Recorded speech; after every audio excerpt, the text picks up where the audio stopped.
Hello, I'm Richard Ridge for Broadway World. Sheer Madness is America's hilarious whodunit, which is set in a local hair salon where the audience gets to solve the crime.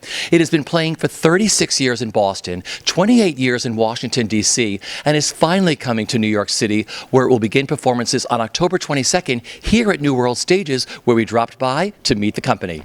So here we are. You get to rehearse in your theater. I know, we're so lucky. With a show like this that's so slapsticky, physical, it's great to be able to have the doors to go through and to have the sink to wash people's hair, and it's been an amazing gift. Yeah, totally. Take me back to the beginning. This show has been running for 432 years. Exactly, everywhere but in New York City. Yeah, I think that I remember. I think it was The Last Supper was one of the first places it was performed. No, it's been performed a lot. The first time I saw it was in Winnipeg, with a couple of the members of the cast of Three's Company. I think were in it. It was like sometime in the late '80s, and it was hilarious. It's hilarious then, and it's even funnier now, and we're having a blast. So, for audiences who don't know the show, what is Sheer Madness? Sheer Madness is a whodunit comedy. It's set in this salon called, aptly named, Sheer Madness, not a coincidence. And it's just a really fun romp of a show that sort of changes depending on we like to call him our seventh actor that has arrived and doesn't know all of their lines, and that's the audience. So it's great to have a show that sort of morphs and changes with the day and with the audience and with what's going on. So the audience gets to solve the crime, right? Well, the audience definitely becomes part of the day's events. What we like to say that this is, something has happened in this day, and it's actually happened on this day. So what if it's raining outside? It's raining outside of Sheer Madness. If it's Christmas, it's Christmas in Sheer Madness. So you'll see different changes, and you'll never see the same show twice. That's for sure. Who do you play? I play a guy named Eddie Lawrence. He's kind of the dark mystery man of the piece. He has shown up at this salon. We're not quite sure why he's shown up this day. So, I like the darker characters. I enjoy the darker characters. It's sort of typecast a little bit, I guess. And working with this cast and your director. Fantastic. I mean, we've been saying it's kind of like going to comedy boot camp. Coming in every day. Bruce is a joy and is an amazing director as far as knowing what is funny and finding the intricacies of what is funny.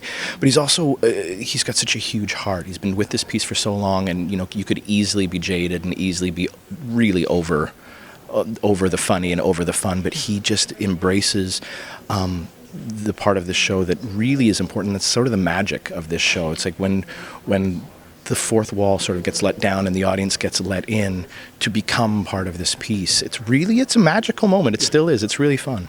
What are you looking forward to the most with being in Sheer Madness and bringing this to New York City? I think that it's a really cool piece of history. I mean, honestly, this is a piece that we laughed about it. On our first day of rehearsal, we sat here with the producers and the presenters they're all amazing. And, we talked about the fact that Bruce and Marilyn, originally they built the show to go out of town. They went to Boston, and then they were going to come back to New York. That was the original idea, and somewhere along the way they became successful, and they forgot about their hopes and dreams of having this fun little art piece.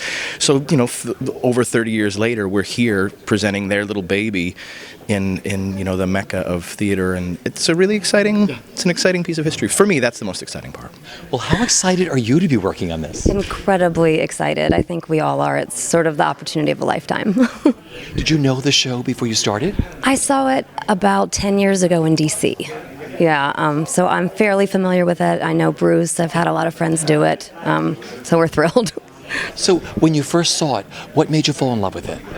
It's just so unique. It really is. It's a unique night of theater that you don't really get to see anywhere else. And it's, of course, hilarious and fun. Who do you play? I'm Barbara DeMarco. She's the manicurist and stylist at Sheer Madness Salon. So how cool is it to be rehearsing on your set? I don't think I've ever had the opportunity to do this before. It's once in a lifetime that this ever happens, and it couldn't have happened with a better show because of how specific and detailed everything is with all the props and the timing. It was wonderful and very important.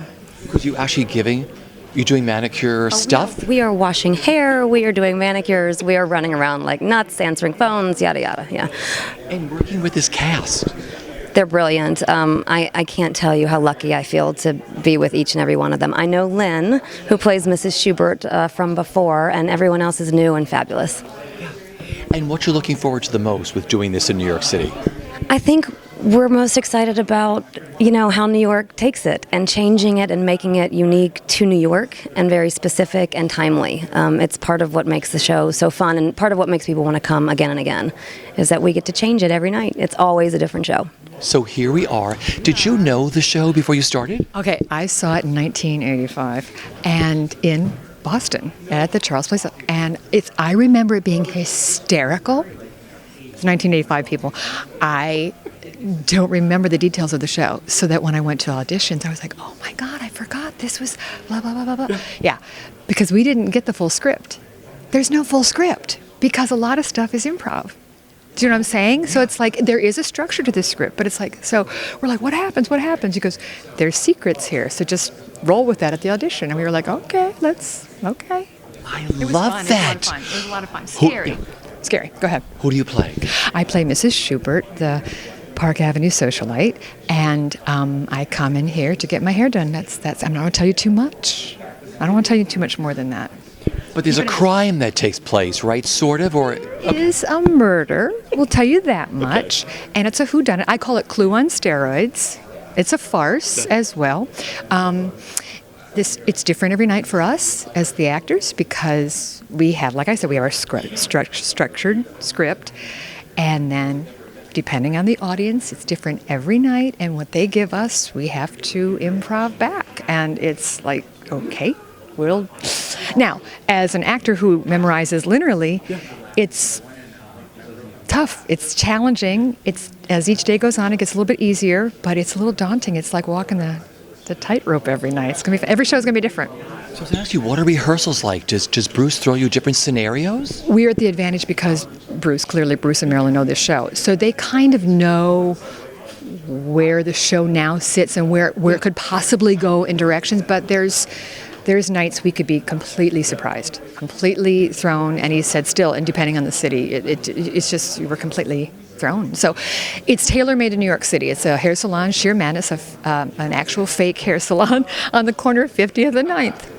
There you go. Get your hair done on stage? I get my hair washed every night.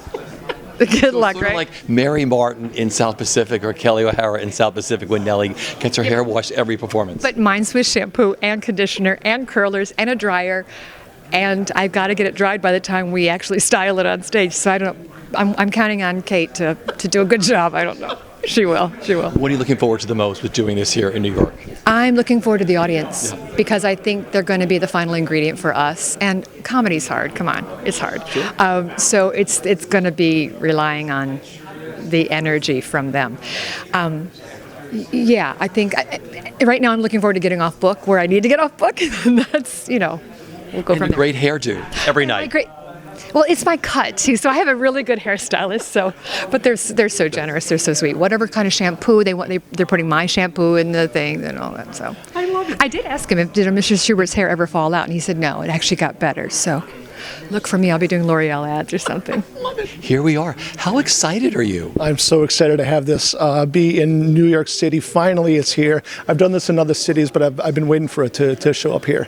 You've done the show before. I have. I'm the vet of the show. I've done quite a few in different cities: Seattle, my hometown of Milwaukee, Washington D.C., San Francisco. So I'm so glad it's here. Really excited. Okay, so I love the premise of this. You sort of have a script, but it changes every night with the scenario that the audience throws at you, right? It does, absolutely. The audience takes the driver's seat at a certain point, and they get to dictate what happens on stage. So we're still in control, but definitely they're telling us what's going on. So every night it's different. Okay, so I'm sure some of your new cast members have probably asked you what sort of things have happened, what were the craziest things that happened or audiences asked you to do for the many times that you've done this. Can you share something? Well, sure. I've had I have audience members come up on stage and try to literally, physically take clues or what they think are clues off the stage. We have we never had someone plug in their phone on stage, but that will happen because there are working electrical sockets. So you never know. Okay, who do you play in the show? I play Nick O'Brien. He is the detective that finds himself running this murder investigation with just 5 other people that are really distracting to the investigation. I'm the straight man, the no-nonsense gumshoe kind of detective. And what you love the most about doing this show? It's literally when it works, it's magical. The audience has a fantastic time. They're on this ride, and when they walk out, they all walk out. You know, this is a comedy. You're not going to walk out a better person, but you will walk out in a better mood. And this play is magical. How excited are you to be working on this? I am ecstatic to be working on this. I have never seen the play before. I have never read the script before. I never even heard about it before I was approached with the material. And to read about it and to hear about it, everybody I mention this play to has had an experience with it. So, you know, this is my first, and I'm very excited about it. Yeah. Who you play? I am playing Mikey Thomas, who, in other words, is Nick, the main officer's sidekick. Eager beaver detective, you know, very excited about everything, very looking forward to solving this crime. Okay, now I know there's somewhat of a script, but a lot of it changes, right, with each audience that comes in, because they sort of dictate where you go with it, right? That's right. I mean, I think the unique thing about this performance and what we've talked about is that, and why people do come back, is because each show is specific to the audience. I mean, audience is very much a player in this play. So yeah. What's it been like rehearsing this? It's been sheer madness. I don't know if I'm the first person to say that, but it's been, you know, it's been fun. We've laughed. We're confused. We're, you know, trying to figure out the nuts and bolts of this thing. But it's been such a unique process and tons of fun. Yeah. Yeah. What are you looking forward to the most with doing this here in New York? I am looking forward to the reactions and you know, being on stage, the feedback that you get from the audience, and seeing what happens every night. I mean, that's the magic of theater. You never know what's going to happen, and this show caters to that. So I think that's very exciting. So what has it been like working on this and rehearsing here? It's been thrilling. It's been, to be completely honest, also overwhelming. There's a huge responsibility with the kind of legacy of this piece, but it's been a dream. That's what it's been. Now, you're the proprietor of the shop? That's right. It's my salon. It's my hair salon, and it's set, the salon in real life. Real life is at 50th and 9th, right in the heart of Hell's Kitchen. So what's it been like rehearsing? You have the beautiful option of rehearsing on your set. We do. We have a huge luxury, and because there is so much physical business, it's a precision comedy. So there's a lot of running around, there's a lot of door slamming, there's a lot of pratfalling, all of that. It's a huge luxury to have the benefit of the space already so early in rehearsals. Do you wash hair? What do you do? Oh my gosh, we do everything. I do everything that you would do in a regular salon. We wash hair. We put the towel around the neck. We put the smock on. We do everything. It's real running water. It's real shampoo. There are 2 members of the cast who actually have their hair done and set every evening in real life. So it's art imitating life in that way. I know that Lynn is one of them. Is it Adam? Who else? Adam is the other. Adam is the other. And not to spoil anything, but very early in the show, you'll get to see. A lot of business involving his hair and everything that you would recognize from being in a hair salon yourself. Has it all been crazy because the audience is the last member, which has a lot to do with the outcome of each performance? That's right, that's right. So what's made these rehearsals sort of interesting is you have to kind of anticipate what the responses may be and kind of go through every possible scenario that might occur. That being said, obviously there's no way to predict everything that could possibly happen. So it's trying to be as prepared as we can to anticipate what might happen without actually knowing everything that could happen. What are you looking forward to the most with doing this in New York?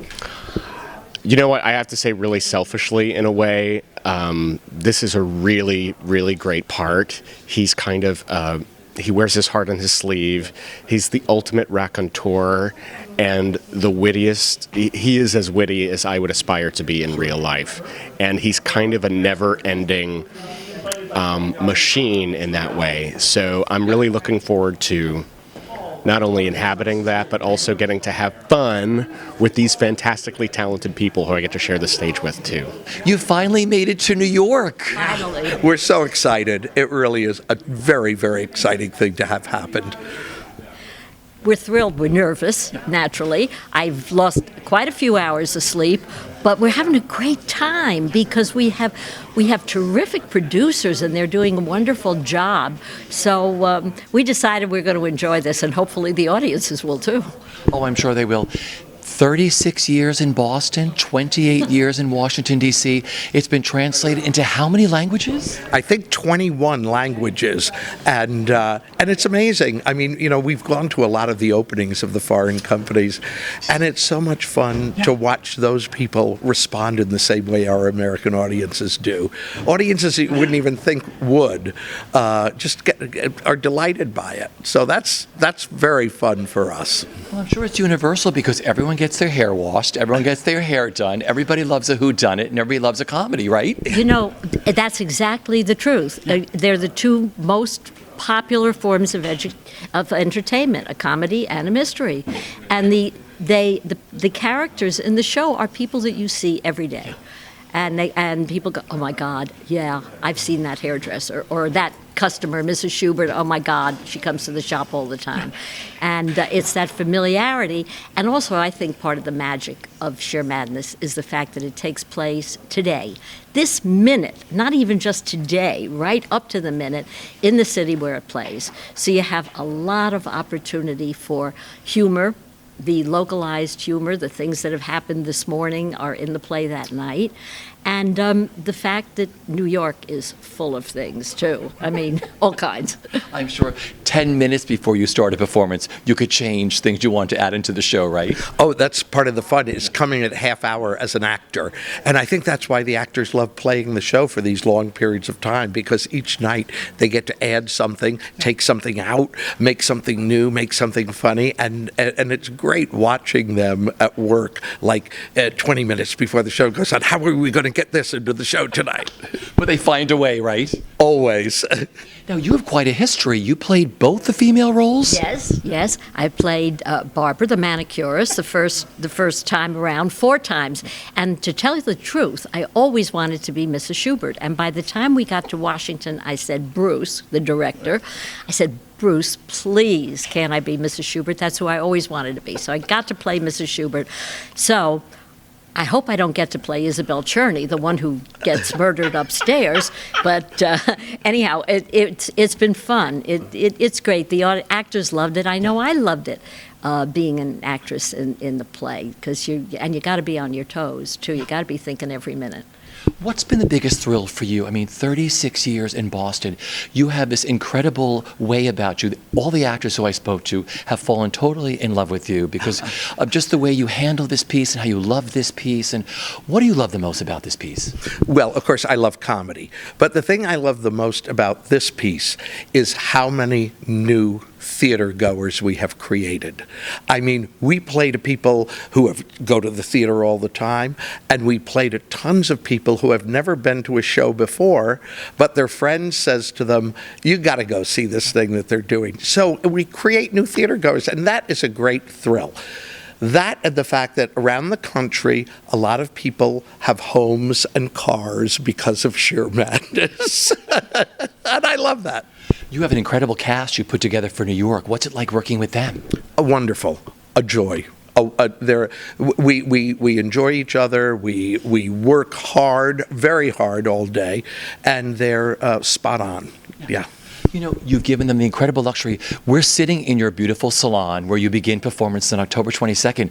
The cast gets to wash hair, gives manicures, washing and conditioning and everything else, right? This is a real luxury to be rehearsing on stage, right? It's like going to beauty school, you know. By the time we actually open, they'll all be so proficient at what they're doing, you will think, oh my goodness, I'm at Vidal Sassoon.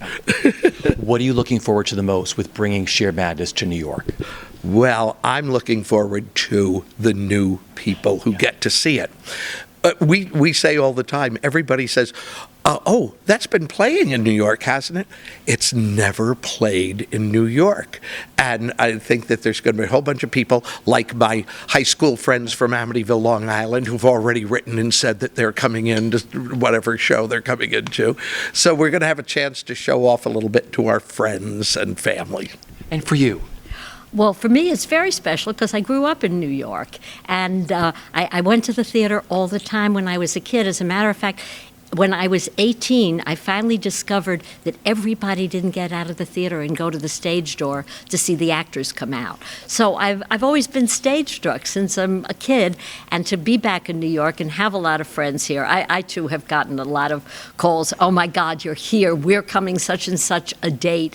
And but the audiences, I love the audience. And the wonderful thing that can happen sometimes in Sheer Madness is somebody in the audience is going to ask a question maybe or say something maybe and get the biggest laugh of the night. And that person is going to go home and they are going to be so thrilled. And it's great to know that somebody walked out of the show and stopped it, really. Yeah. So my final question for you is, many crazy things must have happened in these 36 years during a performance of this show. What's the craziest thing that's happened? Well, I love the time that Eddie Lawrence, who plays the antique dealer, Jeremy Kushner will be playing it here. He comes into the salon one night, and in Boston it's a little snugger than it is here in New York. And he sees the coat rack up by the place where the people come into the shop, and he hangs his very nice Burberry coat up on the coat rack on the stage. And about a little while later, Eddie Lawrence comes in and he hangs his not quite so nice coat next to the Burberry coat. And then when Eddie Lawrence has to leave the shop in a hurry, he grabs the Burberry and runs out. It was very, very funny to see. Listen, welcome to New York. Have the best time. We'll see you opening night.